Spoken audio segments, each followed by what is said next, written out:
Hey, how you guys doing? It's the producer from Brothers Comics. We're at Supercon, Miami, Florida.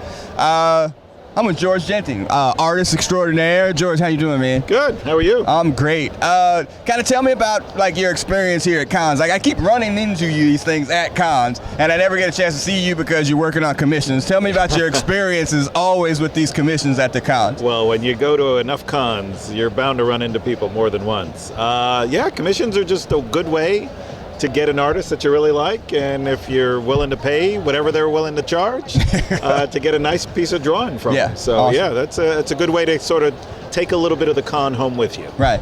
Tell me about your introduction into the world of comic books. What was your first big break getting into artists? All right, this person hired me for this thing, and now I'm going to do this. Became a professional. Yes. And all that. It took me about 10 years to actually become an overnight success. Wow. So it was a while, a lot of stop and starts, a lot of trial and error. I was working, I think the first legitimate work I got was for a company called Caliber Comics, and they were trying to do their superhero line. Okay. And they just needed people. I was just in the right place at the right time. Right. My stuff, while still very raw, looked good enough for the editor, a guy named Brent Carpenter, right, to say, yeah, I like what I see. If you're willing to, work basically for no money, I'd love to have you. Yeah. So that was my first legitimate work in comics. How does this process work now, though? Because you're a name, people know who you are. Did they just reach out to you hey, we want you to do this cover, we want you to do these pages? How does that work now? Social media, email, how does it work? Yeah, you do a lot of emails. Yeah, nobody really sees anybody in person anymore, unfortunately. Right. But a lot of emails. I send out emails. Sometimes somebody will send me an email and they're just inquire. Or I've got a website, so a lot of people will go through the website and ask me for a commission or work or something like that. So yeah, nowadays the computer has touched every form of life. Yeah. And getting a job is among those. Okay.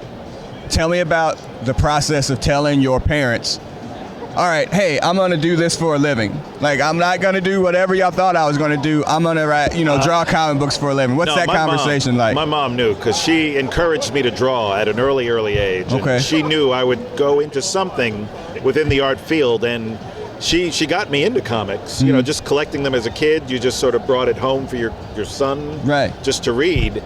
And as you get older, it was me who started to realize, I could actually do this sort of thing. And I think you get a little bit of resistance from your parents at the beginning because they don't understand it, right, or they didn't, and they don't know how you make money and that sort of thing. Yeah, exactly. And the first time I actually gave my mom a check for $1,000, she was like, oh, okay, if you want to keep doing this, I'll understand. Tell me about what you're working on now. I know you got creator-owned stuff. What do you got? Yeah, actually, I just finished a Kickstarter for a new sketchbook that I'm going to have coming out in October.